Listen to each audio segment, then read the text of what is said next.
Excretion. So students, आज का हमारा टॉपिक है एक्सक्रीशन। जैसा कि हमने अपने जो अभी टॉपिक्स पढ़ रहे हैं वो है होमियोस्टेसिस इन एनिमल, यानी कि होमियोस्टेसिस का जो प्रोसेस हो रहा है वो एनिमल्स के अंदर हो रहा है।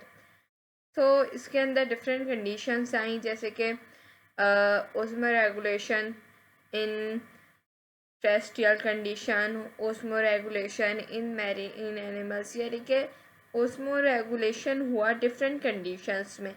इसी तरह एक्सक्रीशन भी इसमें होम्योस्टेसिस इन एनिमल में एक कंडीशन है जो इसमें दिया गया हुआ है। अब प्रीवियस चैप्टर्स और प्रीवियस टॉपिक्स हमने पढ़े एक्सक्रीशन से रिलेटेड।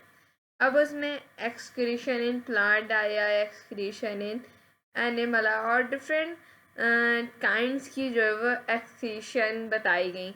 सो एक्सक्रीशन की जो एक डेफिनेशन है, एक मीनिंग है जिससे एक्सक्रीशन को समझा जा सकता है, बेसिकली वो ये है कि वेस्ट प्रोडक्ट्स को बॉडी से आउट करना, एक्सक्रीट आउट करना। ये सिंपली एक डेफिनेशन है। अब डिफरेंट तरह की एक्सक्रीशंस होती हैं डिफरेंट चीज़ों की, तो वो इसमें टॉपिक कवर किया गया है। अब यहाँ पे केमिकल्स का बता रहे हैं कि during metabolism living organisms catabolize protein and other nitrogen compound. अब क्या कह रहे हैं, अब मेटाबॉलिज्म, ये जो हमारे पास एक मेटाबॉलिज्म और ये कैटाबॉलिज्म, ये दो मेन चीज़ें जो समझने की चीज़ें, फिर बाकी सब बहुत आसान है।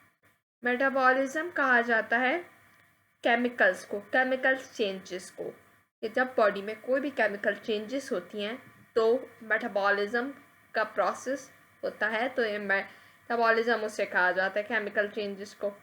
कैटाबॉलिज्म यानी कि जब प्रोटीन की बात होती है, केमिकल्स की बात होती है, तो ये कैटाबॉलिज्म केमिकल्स को ही कहा जाता है। आपके इंटरनल एंड एक्सटर्नल जो बॉडी के ऊपर और वगैरह बॉडी के ऊपर जो कुछ केमिकल्स होते हैं वो सब ये कैटाबॉलिज्म ही कहा जाता है उसे। अब जैसे कि protein and other nitrogen compound, और जैसे कि प्रोटीन आप देख लें और दूसरे कंपाउंड्स देख लें, तो यहाँ पे कहा जा रहा है कि जब मेटाबॉलिज्म होता है लिविंग ऑर्गेनिज्म में, किसी भी लिविंग ऑर्गेनिज्म में हो, प्लांट हो, एनिमल, कोई भी हो, जब मेटाबॉलिज्म होता है लिविंग ऑर्गेनिज्म में तो प्रोटीन कैटाबोलाइज होता है और दूसरे नाइट्रोजन, तो जब मेटाबॉलिज्म यानी केमिकल चेंजेस आती हैं बॉडी में तो दूसरे नाइट्रोजन कंपाउंड्स बनने लगते हैं, और जब दूसरे नाइट्रोजन कंपाउंड्स बनते हैं तो उससे प्रोड्यूस होती है क्या, टॉक्सिक नाइट्रोजीनियस कंपाउंड।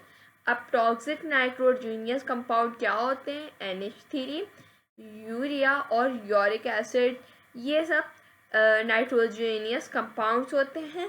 सो ये हो गया आपका जनरल लिक्विड नाइट्रोजीनियस वेस्ट।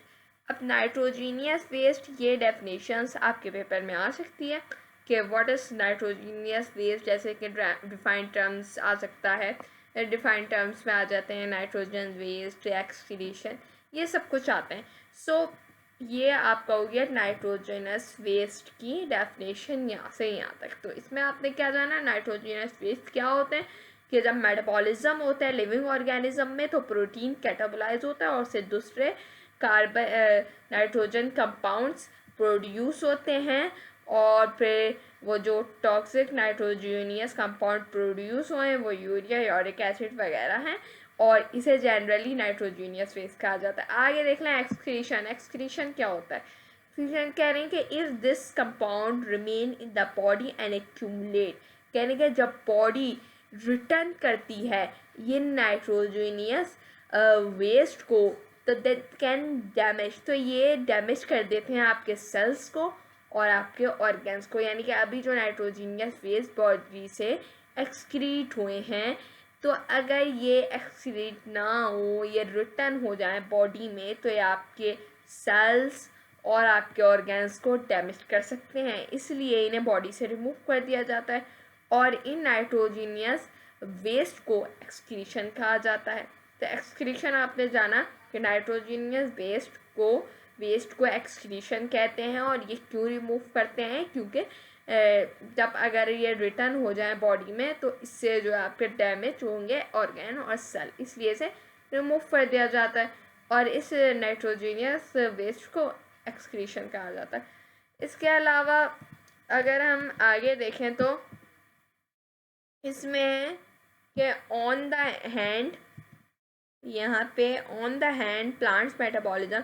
अब जैसे कि अभी हमने एक एक्सक्रीशन पढ़ लिया, ठीक है, अब हम पढ़ेंगे कि भाई प्लांट्स में भी तो होता है ना एक्सक्रीशन। तो प्लांट्स में कैसे होता है कि प्लांट मेटाबॉलिज्म, जब प्लांट में मेटाबॉलिज्म होता है तो डिफरेंट एनिमल्स, यानी एनिमल्स में भी होता है, प्लांट्स में भी डिफरेंट होता है, ठीक है। तो प्लांट जो है वो मेनली क्या ऑटोट्रॉफ्स प्रोड्यूस करते हैं, ठीक है। सो ऑटो प्रोड्यूस क्या होता है, कार्बोहाइड्रेट्स, ठीक है। जब प्लांट्स में मेटाबॉलिज्म होता है तो इसमें ऑटोट्रॉफ्स होते हैं, तो उससे क्या प्रोड्यूस होता है, कार्बोहाइड्रेट्स। और फिर इसकी जो प्राइमरी प्रोडक्ट है वो है कार्बोहाइड्रेट, जो कि कैटापलाइज करती है और प्रोड्यूस करती है क्या, CO2 एंड H2O। अब इसके अलावा the CO2 utilized in photosynthesis, ये फोटोसिंथेसिस के अंदर यूटिलाइज्ड होता है। और H2O is not a toxic compound, और H2O तो वाटर है ना, H2O टॉक्सिक कंपाउंड नहीं होता, यानी वेस्ट प्रोडक्ट्स नहीं होती एज ऑटोट्रॉप्स। ये एक ऑटोट्रॉप्स होता है, they synthesize variety of compound, जो कि वैरायटी में होता है कंपाउंड्स की। So the waste products of one reaction, तो कह रहे हैं कि जो वेस्ट प्रोडक्ट्स हैं इनका रिएक्शन ये होता है कि ये ज़्यादा से ज़्यादा जो है वो यूटिलाइज़ करती हैं, इजाफा करती हैं किसमें, दूसरी मेटाबॉलिक रिएक्शन में। और जो रिएक्टेंट होते हैं वो कंसम्ड होते हैं, यानी कि ये ज़्यादा से ज़्यादा जो वेस्ट प्रोडक्ट्स होती हैं वो रिएक्शन करती हैं, मेटाबॉलिक रिएक्शन करती हैं ये। सो इसमें बेसिकली यही बताया गया है आपके एक्सक्रीशन के टॉपिक में। ये जो हमारा एक्सक्रीशन का टॉपिक है कि आपकी एक एक्सक्रीशन है और नाइट्रोजीनियस बेस है। नाइट्रोजीनियस बेस में कि मैंने अभी जैसे आपको बताया, और इसी तरह एक्सक्रीशन का भी मैंने दोबारा बताया था। इसी तरह फिर प्लांट में बता दिया गया कि किस तरह प्लांट में क्या चीज़ प्रोड्यूस होती है, क्योंकि प्लांट में और एनिमल में भी मेटाबॉलिज्म होता है, तो उनके थोड़े डिफरेंट कंडीशंस होती हैं, सो प्रोसेस होते हैं। सो इसलिए जो है बस इसमें बताया गया कि ये जो प्लांट्स हैं हमारे वो ये प्रोड्यूस करते हैं, ऐसे होता है। सो ये मैं आपको बता चुकी हूँ। तो ये आपका एक्सक्रीशन का टॉपिक है, ये यहाँ पे क्लोज होता है। Thank you.